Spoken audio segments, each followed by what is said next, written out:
Hello, and welcome to the Natural State Podcast. I'm your host, Dr. Anthony Gustin.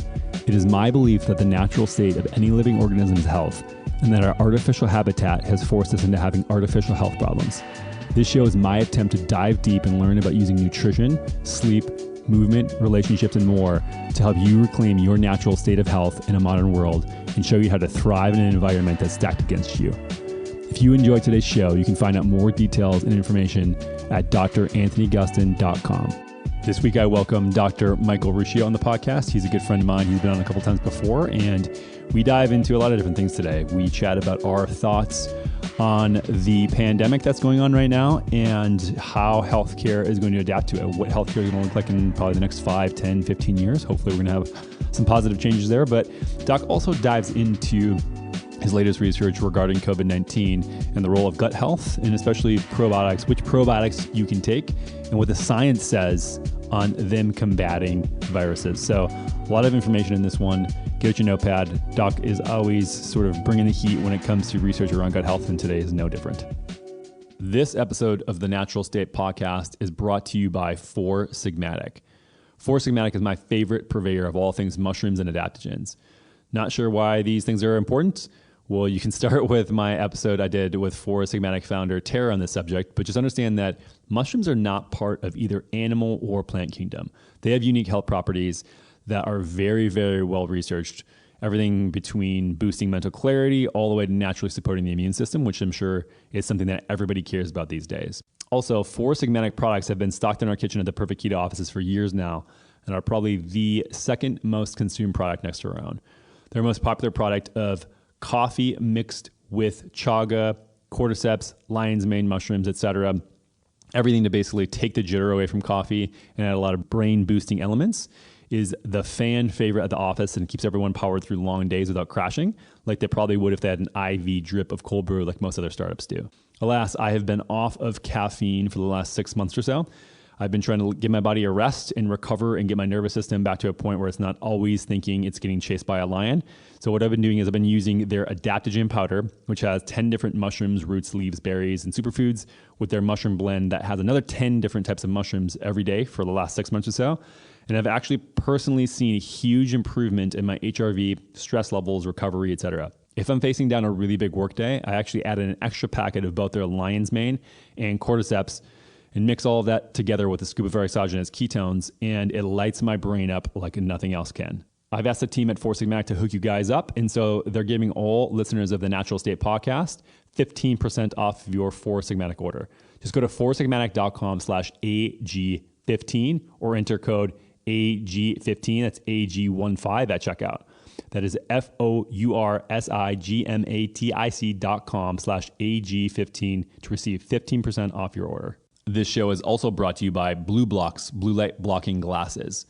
Blue light is one of these things that a lot of people do not realize is completely trashing their sleep. So this is verified, at least for me. I looked at my Oura Ring, and anytime I get blue light exposure from devices past, say, 4 p.m., the latency, the time it takes for me to fall asleep, as well as my deep sleep, are completely diminished.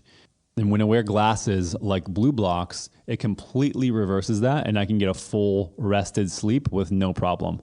There are a lot of brands out there right now that are trying to get on this trend of blocking blue light for good reason. And what happens is most of them are either really cheap and they break super easily, they are terrible looking and make you look like a freaking goon, or they actually just don't work. So I've tried some out that, are sort of a spectrum of any of these things, all the way to being so dark that I get headaches from wearing them.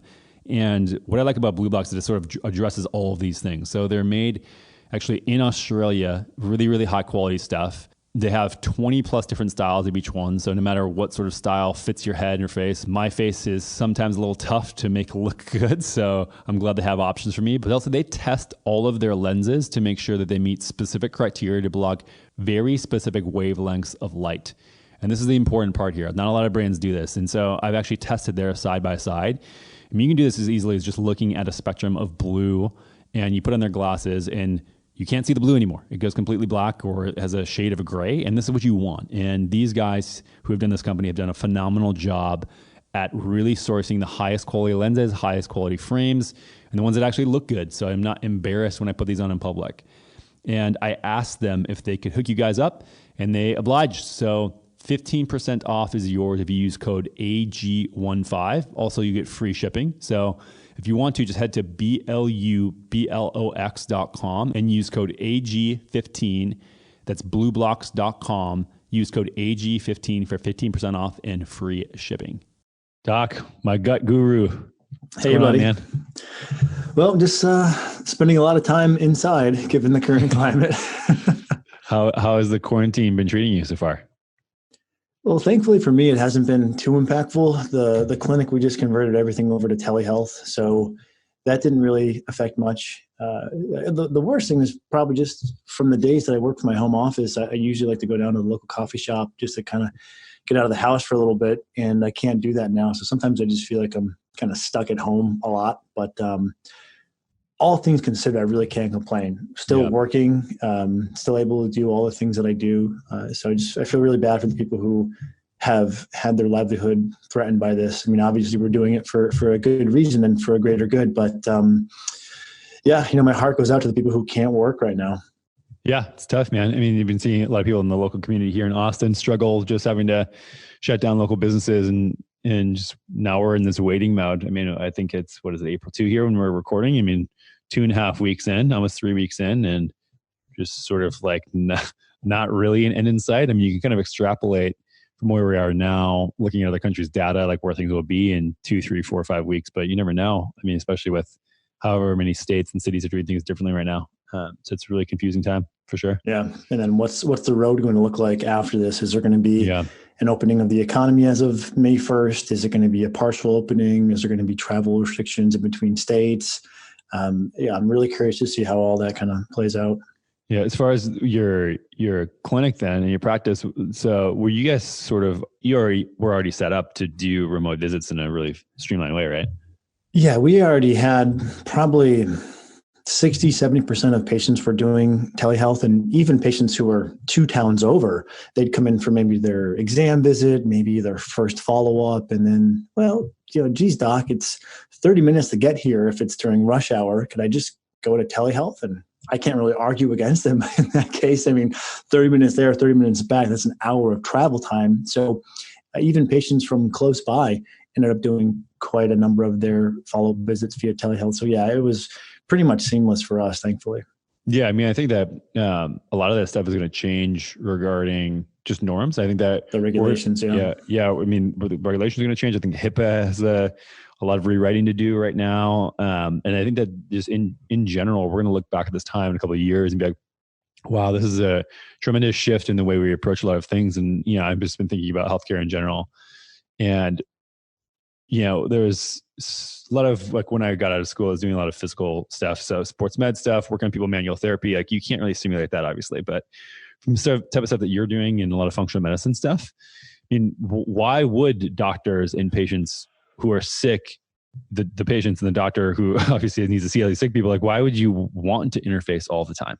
Like, right. I think that once people are granted certain freedoms, and I think freedom of location when it comes to having to get around so much, I think that we're going to look back in this time and really reassess what's important. And if it's an hour a day that people get back to do whatever else, I mean, I think it's going to be tremendous. I think that we're going to see a huge shift in hopefully they keep the doors open on, like you said, some of these regulations. But yeah, it's going to be an interesting world to see what happens. I mean, we were sort of prepared internally because we run things as a remote first company, even though we have more than half the team in Austin. But that's just something that I always wanted to have everybody have that sort of lifestyle where they could work from wherever, whenever. And luckily we were one of the companies who didn't have to shift at all. I can only imagine the loss in productivity for companies who are trying to, who don't have to shut down, thankfully, but are now shifting from meetings all the time in person to even Zoom meetings to communication online, et cetera. And, I think it's one of these times where we're having a huge paradigm shift in how we communicate and how our society works.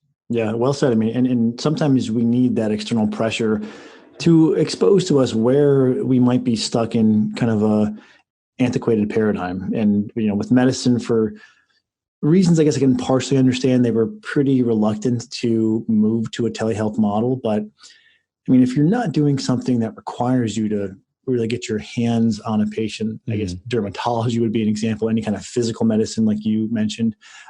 But for so many disciplines, you don't actually need to physically be in front of the patient. And if you're putting up, especially let's say someone's older, it's hard for them to get around, why put up all these hurdles to see someone?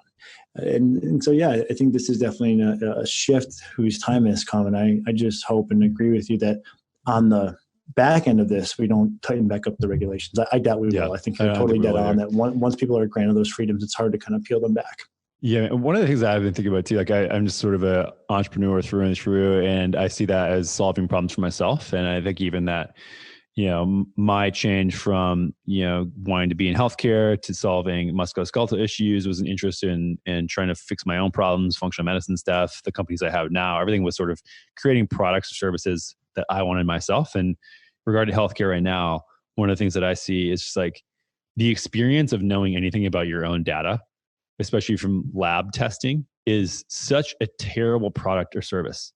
Like you have to go, like, at least for me, like I go get my labs drawn here, like a lab core, and it feels like I am in such a weird, shady little drug den. Like I have to wait usually for an hour plus. The results come way later in like this PDF that's uploaded that, reading through results is terrible.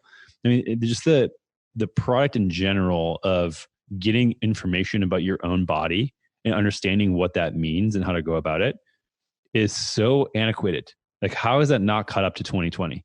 Yeah. I just imagine a world where I could be at home, hit a button in an app, within a couple hours, somebody like a phlebotomist comes and draws my blood or scoops my poop out of the toilet, whatever. So I don't have to do it. And mails it in. It's a real luxury service at that point. Yeah. And then maybe a V2. And then in an app, in a couple weeks or maybe a couple of days after that, I get a notification and everything's uploaded into a nice clean dashboard. And I have, obviously a clinician working with me on that end. So I don't know, maybe another business idea that I dive into at some point, but I think that there's hopefully a lot of creativity in thinking about, reimagination of what it means to be healthy and to fix sort of any health problems that people have. And just sort of a questioning of, have we been doing this the best way, given the tools we have at our disposal? Like most things, I fully agree with your thinking. I would assume that a lot of this is restricted by regulations, which, it's a tough balance because, in healthcare and in medicine, of course, we want some regulations to protect people. Some of these materials are hazardous and we have to be careful with handling and such, but fully agreed with you that we could be doing these things a lot better than we are. And this is actually an area where I do think that functional and integrative medicine has pioneered some great advances in these home-based test kits, home breath testing, home stool testing. Not to say that functional medicine and integrative medicine has pioneered blood, finger prick testing, but I think they've adopted that in a lot of areas. So some of that's starting to shift, but you're definitely right that these things could be a lot better than they are. And I'm hoping as more competitor labs crop up, the big box labs that have kind of been resting on their size and their market, penetration will start to have to change some of what they're doing. But they're also so big and I'm assuming bureaucratic that there may have to be quite a bit of market share capture from these smaller labs before it causes enough loss from the big labs to kind of change the tide. But I think it will come. I mean, just some of these things, like for example, blood glucose measurements is just puts on display how ridiculous this entire thing is. Like you can go to Walgreens and buy a blood glucose meter, prick your finger, which is invasive, squeeze out blood, put it on a strip, get an accurate reading immediately. But you can't, without a prescription, get one that does that continuously because of regulations. Yeah, seems archaic. Like, what is the difference there? I mean, I understand that, the argument is that, it's for diabetics and they'll be able to manage your insulin. It's like, you could do that with a finger prick thing as well. It's the same data. Yet one is far more convenient for people, yet that one's locked down. And I just think that that example sort of permeates a lot in healthcare. And it's just one of these sort of gated institutions that's really challenging because of the regulations. And it's just sort of a old boys club when it comes to a lot of different things. I mean, not much different from food system and sort of like what I'm trying to face with distribution into retail stores, food manufacturing, all this other stuff. It's just like this archaic thing. And I hope that, when we're through all this stuff, people look back and we change not only our health habits, but, questioning sort of paradigms here. But before we get sort of in the weeds too much about regulations, you sent me a paper and we've been chatting a little bit about sort of the role of gut health in, when it comes to virus protection, antiviral stuff. So love for just you to break that down and give us a little sample of what's been going on in your brain with all this stuff going on. Yeah. And, thank you. And there's a good, maybe transitional comment I can throw out there, which is, on the one hand, obviously we're both in agreement that we can make the science of lab testing more convenient, more user-friendly, but there's also some areas where the labs are offering markers that are way in advance of what the evidence actually supports. And a good example of this ties into the theme of today's discussion, which is probiotics, and the thinking that you can do any type of lab test. Usually you'll see this at a functional medicine type lab where you'll get a readout of the lactobacillus acidophilus in your gut and the bifidobacterium infantis in your gut. And you get a readout of, oh boy, I'm low in lactobacillus acidophilus. I'm low in bifidobacterium brevi. But there is no data showing that those findings actually correlate to any kind of disease, save maybe one lab from Norway, the GA map, not to be confused with the US-based GI map. And they're just starting to show correlations between microbiota findings and disease states. They've not gotten to the point where they can say, well, if you're low in this bacteria, you will do better on that probiotic. Yet, many people seem to be taking a stool test, looking at the bacterial results, and then saying, well, I'm low in this bacteria, so I've got to supplement with this bacteria that looks scientific on its face. But there's no data actually showing that those results are even indicative of what's actually going on, let's say in the small intestine, which is much more important. And why that's a travesty is because, if you're trying to solve the equation of your health and you're given a variable that is meaningless, you actually make it harder to solve that equation. So that's what happens with many of these labs. So maybe, just to lead with that as an example of where we're making the process more complicated than it has to be. And that ties in with the impact of probiotics on your immune system. And I sent you a link on. So the title of the article is Probiotics Protect Against Cold, Flu, and Respiratory Tract Infections. And there have been a number of studies that have found that probiotics can reduce influenza. And influenza is a SARS virus, just like corona and COVID, the same family. I shouldn't say just like, similar but different, kind of cousins, if you will. And that's really the best data we have to pull from, because there haven't been any studies looking at, do probiotics help with SARS-CoV? But we can look at influenza, same family of virus, and there's compelling data. I mean, even your top of the shelf pinnacle of the evidence-based pyramid, Cochrane systematic review with meta-analysis, meaning not only have they reviewed the data from the clinical trials, but then Cochrane goes through and looks at those trials and says, are any of these at risk for bias? If so, we throw those out and we consolidate only to the most compelling data.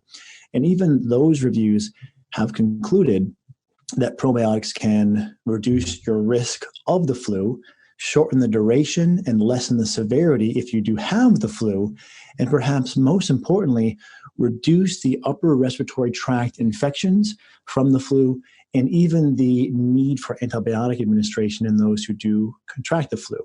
And why all this is important is because with SARS-CoV, the acute respiratory distress syndrome that it causes is really the main pathology for which how it may lead to big problems like needing to go to the ICU and be put on a ventilator.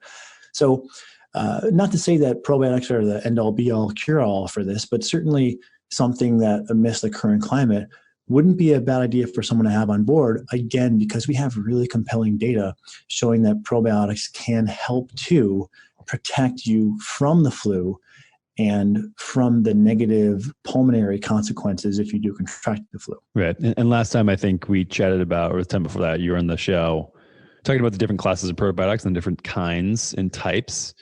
And was there a certain one that were found? What amounts? This seems like this space is just getting to be the Wild West with, what manufacturers are selling, what the options are. I'm overwhelmed a lot of times when I look and people ask me like, hey, what do you think about this one versus that one versus this one?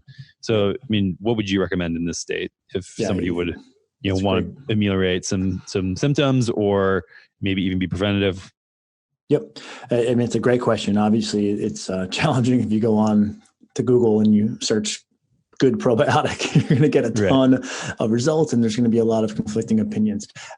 As it pertains to benefits for upper respiratory tract health, antiviral protection, most of the studies have looked at a certain categorical type of probiotic. So for context, there seems to be 3 general categories of probiotics. This really helps to simplify the landscape. If you spend enough time reading study after study after study after study, there's probably been published maybe 5, 6, maybe about 700 studies on probiotics, meaning clinical trials. Eventually, you start to see that the formulas used all can fall into one of 3 kind of categories. The first category is your more traditional Lactobacillus and Bifidobacterium predominated blend. So Lactobacillus acidophilus, Bifidobacterium brevi, Lactobacillus reuteri. Doesn't really matter the exact strains, but there's usually a mixture of those types of species in the probiotic. The second category is different. It's actually not a bacteria. It's a fungus, Saccharomyces boulardii. And you'll see on the label just Saccharomyces boulardii. And there's less studies done here, about 100, whereas with the category 1, there's been about 500, but still some very compelling data. And then the third category is the soil-based or spore-forming. These are kind of the newer kid on the block, pretty well embraced by the paleo, low-carb, ancestral community. These are your various bacillus species, Bacillus coagulans, Bacillus subtilis, Bacillus licheniformis, and that's your third category. Now, there's about 14 to maybe 25 trials there, depending on which ones you're going to include in your analysis. But in the 3 category system, the Lactobacillus bifidobacterium, most popular probiotic, most researched, and this is the one that's been used in the research looking at cold, flu, URTIs, or upper respiratory tract infections. But it's not to say that those are the best. It's just those are the ones that researchers have said, I wonder if this probiotic would help with cold, flu, what have you, and performed a study. We weren't able to find any studies looking at category 2 or category 3 in that application. So it's not to say that there's evidence disproving their effect, but rather they just haven't been studied yet. So if someone wanted to be, uber evidence-based, they would use a category 1 Lactobacillus bifidobacterium blend probiotic. My thinking is, because these probiotics all seem to support your gut in slightly different ways, I've found it to be most clinically effective to use all 3 together. And if you think about a stool, like one you would sit on, most stools have 3 legs underneath them. And that's analogous to 3 legs of support, 3 different types of probiotic formulas supporting balance in the ecosystem that is your gut. Now, can you balance on a 1-legged stool? Yep. And some people, all they'll need to do is use one probiotic formula and they'll benefit. But for those who only see some improvement from one probiotic, or maybe they haven't seen any improvement from one probiotic, and they're really trying to give their gut the most comprehensive support to balance it, that's where I would move away from the one product, i.e. the 1-legged stool approach, and get a good quality probiotic from each category, your Lactobacillus bifidobacterium blend, your Saccharomyces boulardii, and your soil-based or spore-forming. And that can be the difference between success or minimal results and kind of failure. And are these able to be sort of delivered in the same product? Are there different delivery mechanism forms? Do some need to be refrigerated, or are they all shelf stable? What are the differences here? So in our line, we've separated them out into 3 different products. You could put them all together, but the reason why we don't do that is because a small number of people do have reactions to a given probiotic. And because either with my work in the clinic and or with much of my work, through the book, Healthy Gut, Healthy You, and through our podcast and what have you, we see people with active inflammatory bowel disease or somewhat recalcitrant IBS or just really sensitive guts in general. We try to give people the highest ability to personalize things to their system. And so we've broken them out into 3 different products so that in case, let's say, the soil-based probiotics don't sit well with their system, they can leave that one to the side or try it again at a later date once their system's a little bit less reactive. We are at some point going to bundle them all into one. But I think as an on-ramp, it's best to take all 3 of them separately. Also, it may be hard to get enough of a dose of all 3 into one pill. It's kind of like saying, well, we're going to put our pre-workout, our whey protein, and our multivitamin all in one pill. It's like you're going to have a lot of pills to get the right dosage that would be effective there. So we've broken them out into those 3 different categorical types, and you can dose them as a pill or a powder, but I think most people like doing them as a pill just because it's a little bit easier.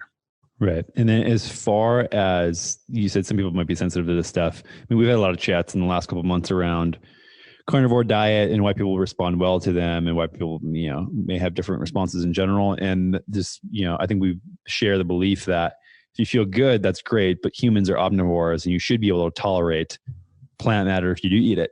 And so if you're not being able to tolerate it, when adding that back in, that's a sign that something else is going on. Is this sort of a similar thing going on with the different types of probiotic where if you can't tolerate one of these classes, is it sort of a symptom of an underlying problem that should be addressed instead of just avoiding that bacteria for forever? As a general rule, yes. As one's gut heals, they should be able to tolerate the other types of probiotics. Now, there's always going to be a little bit of a individual limitation there. Some people don't do well on vitamin D. I mean, you wouldn't think anyone couldn't tolerate vitamin D, but some people don't tolerate that. Some people can't do multivitamins. Some people have a hard time with magnesium. So there's, always that 1 to maybe 5% of people who just won't tolerate a given thing. But to your point, absolutely, as one heals, they should be able to tolerate additional probiotics. In fact, I had that same thing myself where I was better tolerant of probiotics as my gut healed. And it's almost like this, like an inverse of the law of diminishing returns, meaning that, the more you heal your gut, the less sensitive you are, and then the more support you can tolerate to accelerate the healing of your gut. So there's kind of this exponential curve in the healing process. And that also parallels food tolerance. One of the most common things I see in the clinic is people who have ended up on a keto diet or a low FODMAP diet, and they just can't expand their diet. Yeah, I don't feel too bad as long as I eat XYZ super in the box, but I'd really like to be able to deviate and not be bloated for 2 days or not have joint pain or not have insomnia. And so, yeah, one of the things that we really use these tools for is so that people don't have to be on such a restrictive diet. Got it. And so, I mean, I'm assuming you haven't seen any patients with COVID-19 at this point. I mean, it's probably a very different population that you're dealing with. Yes. Although Diagnostic Solutions Labs, which is a functional medicine lab, has released a SARS-CoV test. And it's something that I've been interviewing people on the podcast about, which is, at what point will the alternative community kind of interface and just those, I mean, not even those who are alternative, even the conventional medicine providers who are not in a hospital system or a kind of major acute care setting practice model, when are they going to be called in to assist with the testing? So that's something I'm keeping an eye on. But no, at this point, pretty much everyone who is suspicious is going to go to a hospital system and get plugged in there. And so I guess just for your recommendation now, I mean, and I think that just to take a step back, we think about a lot of these things regarding, and I think a lot of people are freaking out. There's just general consensus of fear of, oh no, these invisible monsters might kill me. What are the magic pills that are going to save my life? And what probably makes sense here is just think about this in terms of, what are the things that we should just be doing habitually to have a resilient human body? And this probably fits into that, rather than like, oh, probiotics in these classes should just be used because of this one review paper for influenza or other SARS like compounds. No, it's you should just be incorporating this stuff to be the healthiest version of you, and that's probably just some ancillary pathways we can isolate to make sure that we know certain mechanisms. But this is something that I'm just assuming that your recommendation is that this is just a part of a healthy diet, healthy incorporation to be the best person that you can be. Oh yeah, absolutely. And this is, reflected by the fact that the populations at highest risk, for the, acute respiratory distress syndrome from SARS-CoV, outside of those who are elderly and already going to just, be at higher risk across the board, are those with other morbidities, overweight, diabetes, high blood pressure. So this is a really good example of why it's so important to be healthy, because if you're healthy and you get knocked down a peg by an infection, you may get knocked down a peg but still be alive, right? But if you're unhealthy, then you're already starting several rungs down the ladder, and sadly, that may be the difference between some people coming out of it alive and others not. Really, really unfortunately, and I don't mean to say that flippantly, but this is why it's really important to be healthy. I mean, one of the many reasons, outside of the fact that you'll feel better all the time, you'll have better energy, better mental clarity, and better body composition and better performance. These are all things that can be done to help people be as healthy as possible. And these food reactivity syndromes, they do, in my opinion anyway, really thwart people from being at their optimal. I mean, think about the person who is reacting to food, feeling a little bloated, feeling a little fatigued. That throws off, if they're going to potentially exercise, that throws off their blood sugar. At the end of the day, they're not only tired, they haven't moved, they haven't gotten that chance to potentiate their insulin sensitivity. Now they have cravings, and at the end of the night, they are more prone to overeat. That affects their sleep, and then reset the next day, and you're further kind of ingrained into that pattern of degradation, rather than the person who's feeling good. Right. They're tolerating their food. They're not having these fatigue bouts. They're actually getting to the gym. They're doing all the right stuff. They're not having cravings. They're not eating off plan. So a lot of this is really important, from just being able to execute those things that we want to do, but sometimes we can't. Right. And so, I mean, as far as your research goes, I mean, are you seeing a lot of other things, interventions for gut health in general, that are also tied to better immune function? Good question. Immune function is it's a broad term. So most of the area that I look at is immunity as it pertains to inflammatory bowel disease and or other inflammatory autoimmune conditions like rheumatoid arthritis or potentially eczema or thyroid autoimmunity. And so in those areas, yes, there's definitely a tie-in. There's varying levels of evidence, but we certainly see that gut health has an impact, a measurable impact on immune health. And this is likely because the largest density of immune cells in your entire body is located in your small intestine. So there's a big impact there.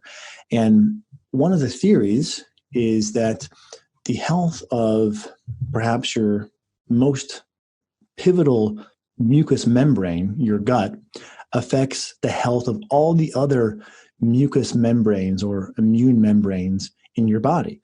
So the health of the gut affects the health of the lungs, affects the health of the urogenital tract, affects the health of the mouth. And this is maybe why we see, in addition to the studies showing that probiotics, which improve the gut, improve lung function, also decrease periodontal disease, as another example, and reduce UTIs in women. There does seem to be this, multifold impact of interventions for gut health, as the gut seems to exert influence on all these other mucosal and or immune membranes in the body. Okay. And then as far as the interplay between this stuff, I mean, obviously there's products to take. You and I are a believer of using supplements as such to supplement healthy diets. And so I'm assuming that you wouldn't say like, take these probiotics instead of eating these foods as well for the gut. Correct. I think foods are going to be our foundation. Absolutely. And this is why, as an example, in Healthy Gut, Healthy You, the first step of the health, the self-help plan in that book is to get your diet dialed in. And if we can get your diet dialed in, then you may not need any supplements, or at least you don't have any symptoms that require doctoring by a given supplement. But, and I'll send you a link for this also if you want to include it in the show notes. If you break down the amount of probiotic in a given food and then compare that to a probiotic supplement, the foods actually fall quite a bit short of the dose that you would see in a supplement. And we recently did this, and I hadn't ever actually done this, but our team got together and we put all this data in a table, and I'll just give you a few examples. Sauerkraut, you are looking at about 3 billion CFU, or colony forming units, per cup. Now that's the same as 1/8 of a capsule of our lacto-bifido blend probiotic. 1/8. So a cup is equivalent to 1/8 of a capsule. Yogurt, 2.5 billion CFU per serving, which is equivalent to about 1/10 of our lacto-bifido blend probiotic. Lacto-fermented pickles, 1.3 billion CFU, which is about 0.05 capsule.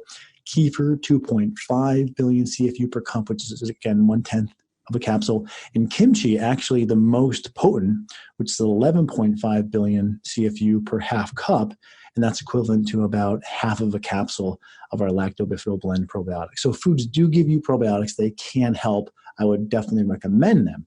But if you're using them and you're saying, I may get a little flicker of improvement from those, but nothing substantial, that's where layering on top of that probiotics can really kind of move the needle a little bit farther. Yeah.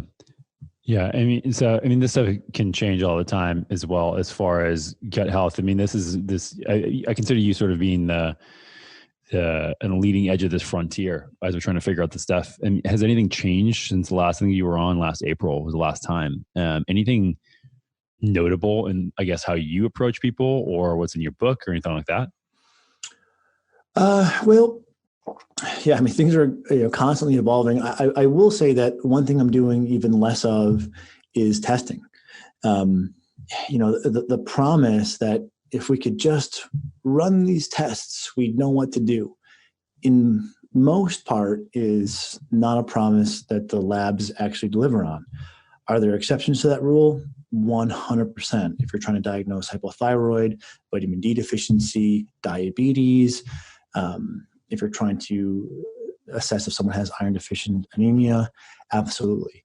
Are there a number of tests that are pretty much bogus? And I hate to use such strong wording because I really try to be thoughtful, but unfortunately in areas like genetic testing, there is so much mistruth on the internet that I don't want to give people the nuanced, well, there might be one or two tests, because the majority of the tests are not helpful. And, Dr. Tommy Woods did a phenomenal job at this year's Ancestral Health Symposium, breaking down, as one example, the FTO gene, which, if I'm recalling correctly, is the obesity gene. That gene's impact on one's weight. So let me step back. That gene does impact someone's weight. So is the claim true? If you have this gene, you're at higher risk for being overweight. True? Yes, that's true. What's the effect size? What's the amplitude? If you pee before or after weighing yourself, that has more impact than this gene. So the details here matter. As another example, and sorry to kind of go on a tangent here, but that's great. As another example, MTHFR, that gene's impact is almost negligible. And as one example of this, there was a study in Asia that looked at a large sample of patients who were either hetero or homozygous for MTHFR, and they gave these patients folic acid, which is supposed to be the worst thing in the world. and they experienced a 30% reduction in stroke risk. So there's a multitude of examples that show that while these genes may have an impact, the impact is so small as to be clinically meaningless. And if you wrap that in the understanding that the genes don't help you at all, but they do nocebo you, meaning they do lead to fear and concern. In fact, Tommy cites another study about a certain genetic test for twitch muscle fiber types, so a fast twitch, slow twitch. And this test was done on athletes, and then the athletes were given the results, and then they were monitored for how they performed athletically. The patients who essentially had a test that suggested that they may not be as good as what they're trying to do. So if a power athlete was told that you don't have a good power twitch type genetically, they actually saw their performance go down because of the negative aspect or the negative expectation that the gene test led to, or the nocebo. So these gene tests don't help us treat an individual any better because they have a meaningless amplitude, yet they lead people to nocebo themselves and or be feared.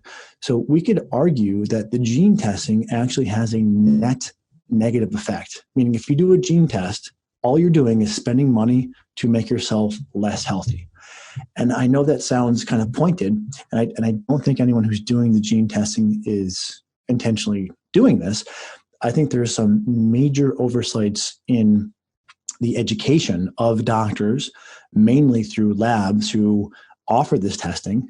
And unfortunately, the people who are providing the education haven't held themselves to a high enough standard.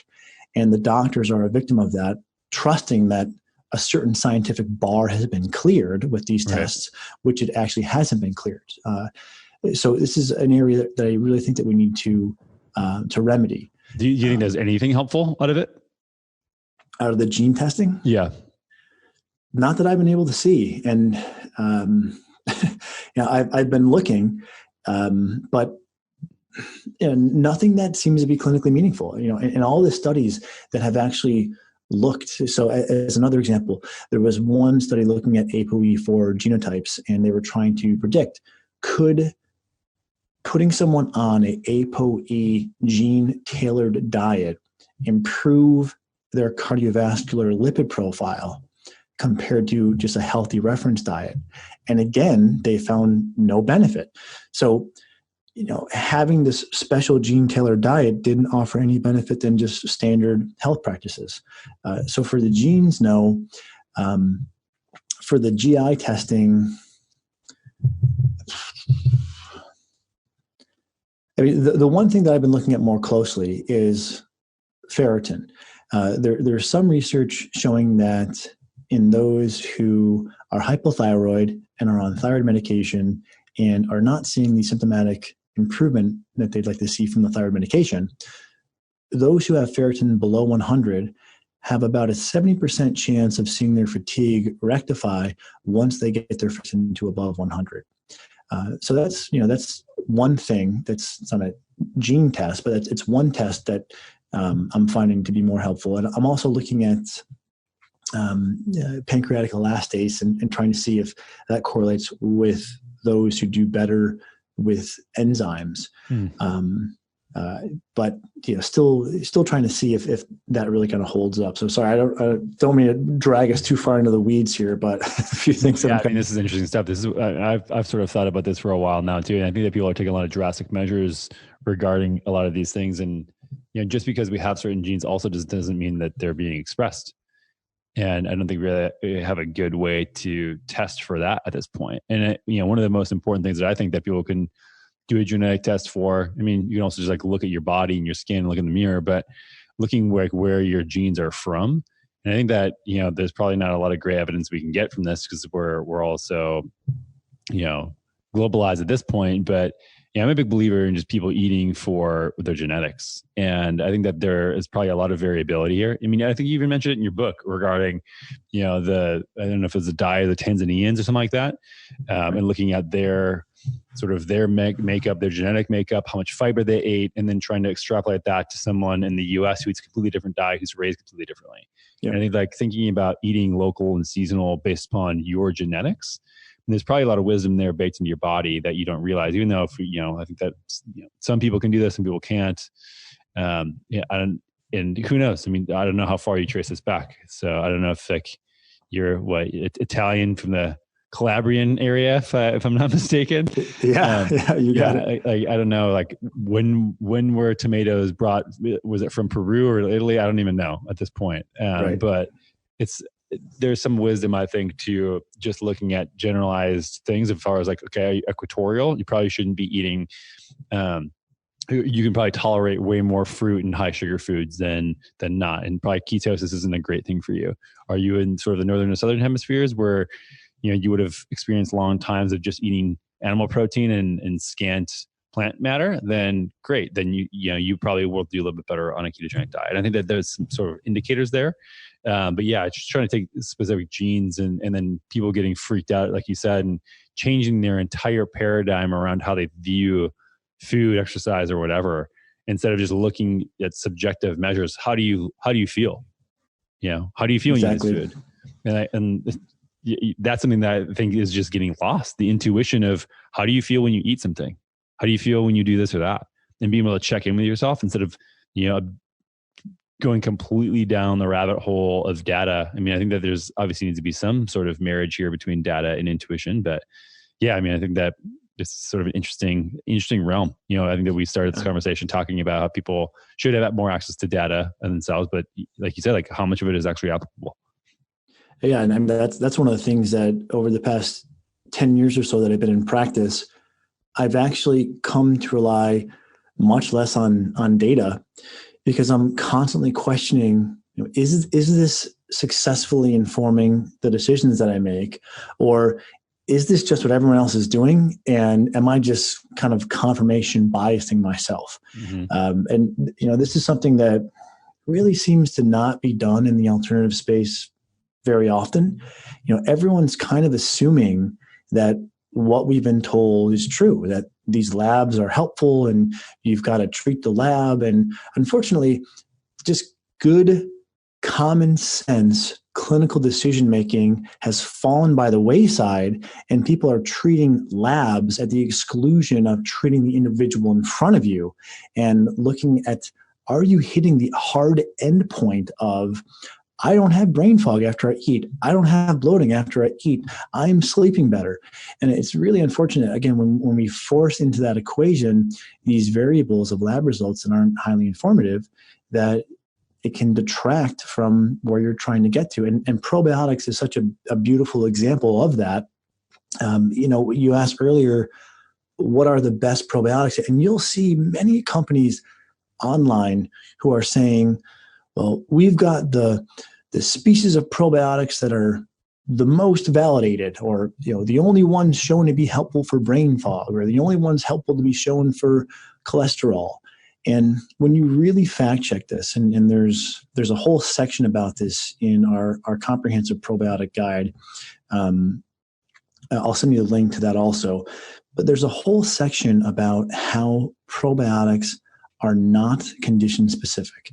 And I go through a number of examples, one of which is multiple species or multiple mixtures of probiotics have been shown beneficial for mood. Different probiotics have been shown helpful for constipation. In fact, one study even head-to-head compared two different probiotic formulas for constipation, found equivalent results. A number have been shown to lower blood cholesterol levels. A number have been shown to be able to treat SIBO, or small intestinal bacterial overgrowth, all different formulas. So one of the things that I think, if I'm being totally candid, kind of irritates me is supplement companies that are twisting scientific facts to position their products to market them the best. And what they end up doing is really confusing the consumer, because now you have a given probiotic that says, we have the most scientifically documented probiotic for XYZ. It's like, no, sorry. If you look at the 500 clinical trials with that category of probiotic, and I have, and this is painstaking and boring, and I hate doing it, but I've done it just to make sure I can make this statement in confidence, you will see a number of different iterations of a category 1 probiotic all yield the same benefit. We've even recently gone down to the strain level. So you have the species, which is Lactobacillus acidophilus, let's say, and then you can go down to the strain where there might be 3 or 4 different strains of Lactobacillus acidophilus, and they oftentimes have a kind of a suffix designation of H275 or UBM3. And so now you have these different strains of Lactobacillus acidophilus. And we even recently went through to see, is there really one strain that's been studied? Nope. You go from formula to formula to formula, and you see pretty much in every different formula, different strains have been used. Now, some strains have been used more than others, but all the strains show benefit. So what I'm really trying to impart on people is we can get out of this world of what probiotic company is marketing to you the best, right? And some do a really good job, right? Our probiotic formula contains the 2 strains that have been shown to lower blood sugar, the 1 strain shown to be helpful for your joints, the 2 strains shown to help with your mood. And that sounds really compelling. You're reading that and going, whoa, I want this probiotic. What they're not disclosing to you is that many other species or strains have shown the same benefit. But what you're missing is zooming out and understanding the 3-legged stool analogy. And this is what people will fall victim to. They get zoomed into these marketing claims that are narrow focused, because that's where it's the easiest to kind of mislead people and make your product look like it's better than all the others. And they miss the best way to apply these probiotics clinically. I'm getting so zoomed in on this one leg that I've forgotten or don't even know about the other 2 legs. So, to give this maybe a really rudimentary analogy, let's say you and I are both in a stool sitting contest, right? We're both trying to sit on a stool and not get knocked over. So you're sitting on a stool, I'm trying to push you over, and then I'm sitting on the stool, you're trying to push me over. We each get to design our own stool. Your stool has 1 leg made of a titanium alloy that's used on, a satellite.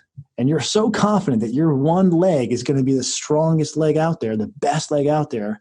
And I come over and fairly easily push you over because you only have 1 leg.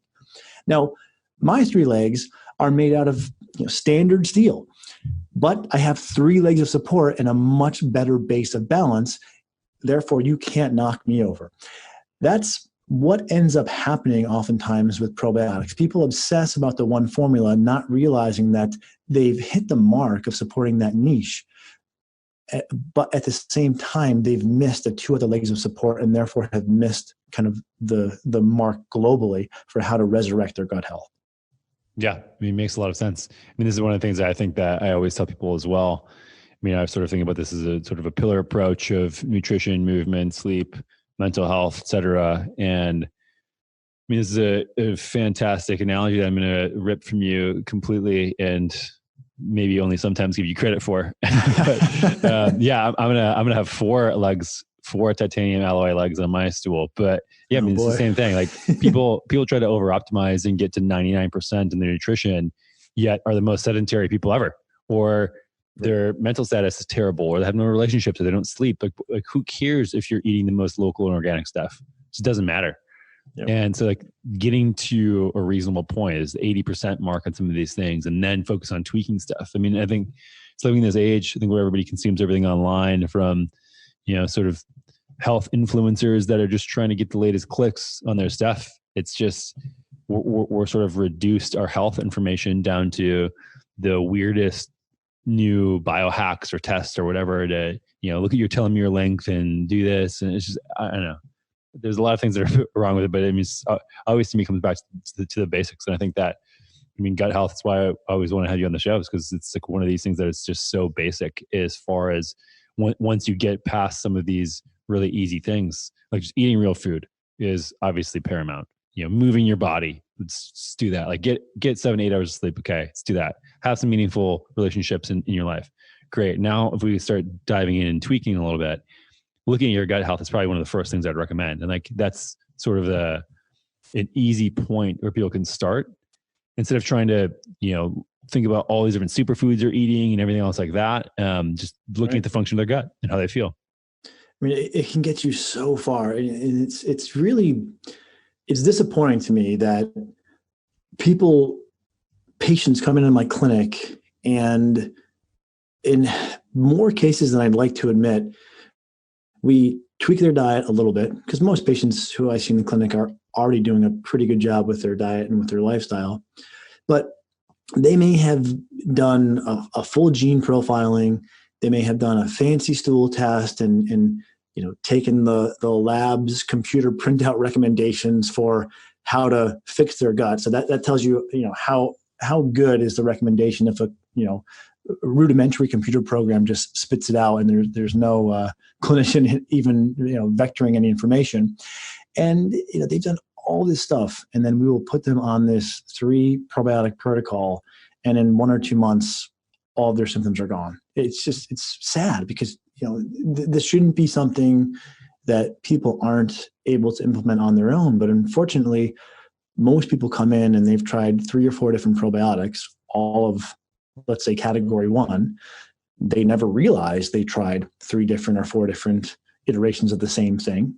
And then when they get this simple information, it really empowers them and gets their ecosystem back to balance. But there is one thing I should slip in there.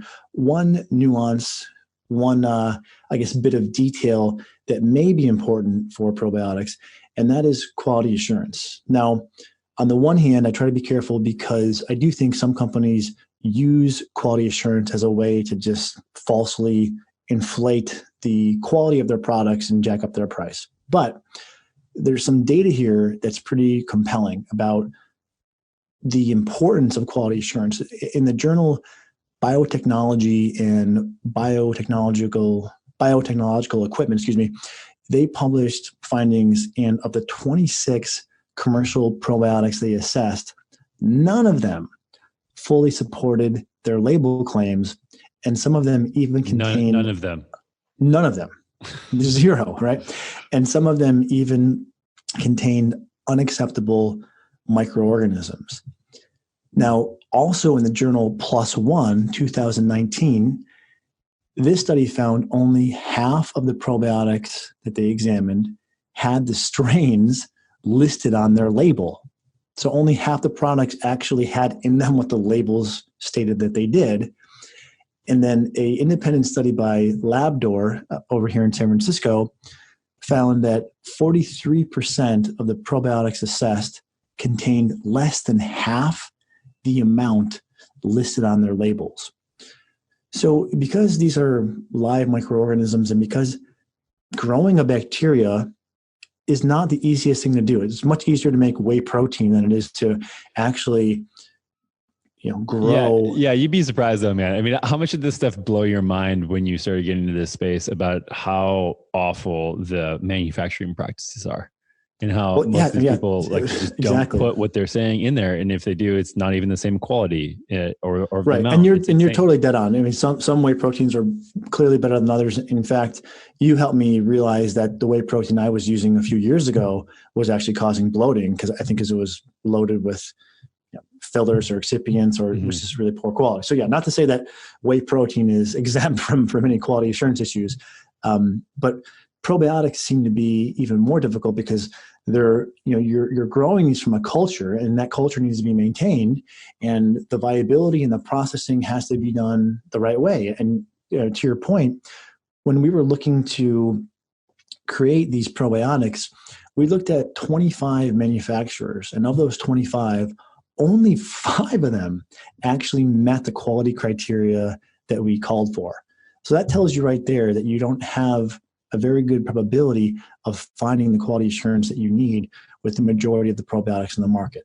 There are some out there. I don't want to falsely position ours as the only good ones on the market, but what I want to hopefully arm people with is the knowledge that this is where being a bargain shopper may be counterproductive, because if you're looking at a given probiotic and then you find one that's $10 or $15 cheaper than where most of them seem to be, there's a very high probability that that one has cut some corners. And it also doesn't mean that the most expensive one is the best, but be careful going to the cheapest, because that's where I'm assuming these corners have been cut and where you're going to have a product that doesn't have, half of what the label claims, or even the correct strains listed that the label actually claims. Yeah, I mean, this is why we if anybody asks for it, we give out our COAs and are very transparent about our manufacturing processes. But I mean, the problem is a lot of people just don't even know this is an issue, and right. it's sad, especially now. I think that we're going to have real resurgence, and a lot of people that I know have similar companies to ours that have products a little bit more catered to immunity and things like that are seeing 2, 3, 4x the amount of sales, because I think everybody's freaking out. And again, are looking for a magic pill. And I think that when that happens, you have people who just try to sell a product and take advantage of people and take their money. And it happens all too often. And it's sort of sucks to be somebody who gets lumped into that category sometimes, just because I own a company that sells similar products. But there is a right way to do it. Just like with anything. I mean, I think the majority of people take shortcuts and are doing things for the wrong reason, but there are a few who do things the right way, and it's hard. I mean, it's really, really difficult. It is difficult. Yeah. I mean, it is difficult with trying to hit these quality assurance purposes and then also make truthful claims. Yeah. I mean, it would be way easier if we had no ethics, because then we could just essentially buy cheap crap, sell at a high price, and make whatever marketing claims you wanted to make. It is, and it's really kind of perverse, because if you're thinking about this from just an objective business standpoint, where is the incentive to do all this stuff the right way? All it does is make things harder. But I know too much to do it the wrong way. Maybe the people who are using garbage materials and making claims that aren't supported just are benevolently ignorant. I hope that's the majority. But to do this stuff the right way, I mean, it does make it more expensive. It does make it more difficult.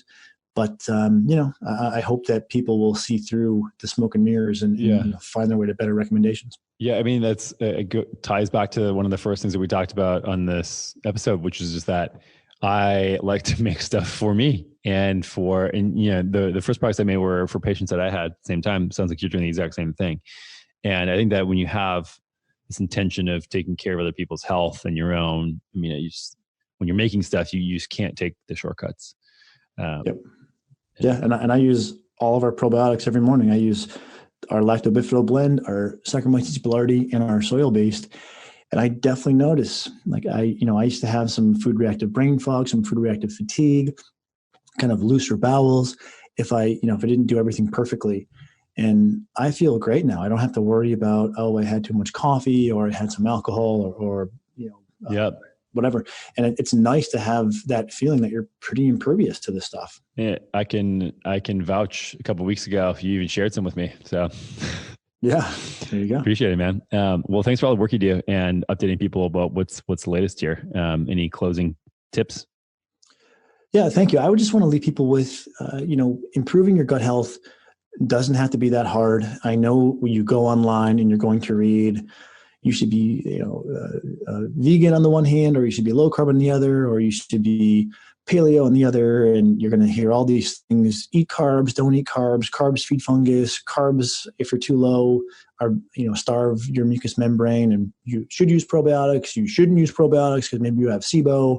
And there's all this confusing stuff. And at the end of the day, if you're getting advice from someone who actually works with patients and has had a chance to figure out, well, all these things have a degree of truth, but how do we kind of organize them into a roadmap or into a hierarchy, and just provide people with common sense advice?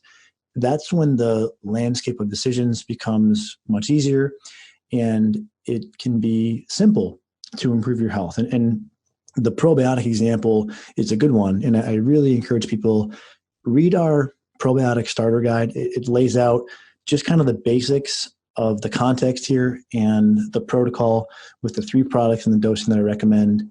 And I hope people will give that a try, because you can see some really nice improvements. And it's not going to be everything that an individual needs. You'll need to tend to your sleep and your diet and your lifestyle. But when you have those things in place, really the next step to optimizing gut health is a good, solid probiotic protocol. So I invite people to, plug in, and hopefully this will get them over the hump and improve their, their energy, their mental clarity, their sleep, and, allow them to do whatever it is they're trying to do. Yeah. Love it. And where can people find this stuff? I mean, we're going to put everything in the show notes. You talked about these guides and everything else like that, but as far as everything else, where they can find your work. Yeah. The main hub is drruscio.com, drruscio.com. And on the homepage there, if you scroll down, you can find that probiotic starter guide. Awesome. Thanks, Doc. Thank you. Thanks for listening to this episode of the Natural State Podcast. Hope you enjoyed it. And if you did, I'd really appreciate you heading over to whatever service you're listening to this podcast on, dropping me a 5-star review and your thoughts on the show. This helps us get discovered by more people and spreading the good gospel of health.